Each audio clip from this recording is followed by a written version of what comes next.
Po, në nivelin taktik dhe operacional, dhe do të thoja e ka treguar në disa element, por më shumë se sa në element të luftës konvencionale, unë do të thoja në strategjinë e përgjithshme asimetrike që është duke ndjekur Irani.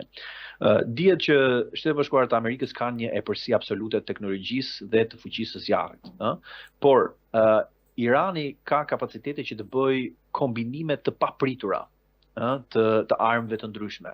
Flasim këtu për shembull për varkat e shpejta kamikaze për të goditur mjetet lundruese, minat detare, të nëndetshme, të cilat mund të shpërthejnë nga momenti në moment dhe ato janë të komanduara.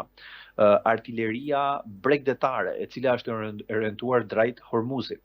Taktikat e droneve sulmuese kamikaze. Së fundmi bëhet fjalë, është një predhe fundi që rrëzoi një avion F-35, avioni i gjeneratës së fundit. Është i pari incidenti regjistruar i një rrëzimi të një avioni të tillë nga një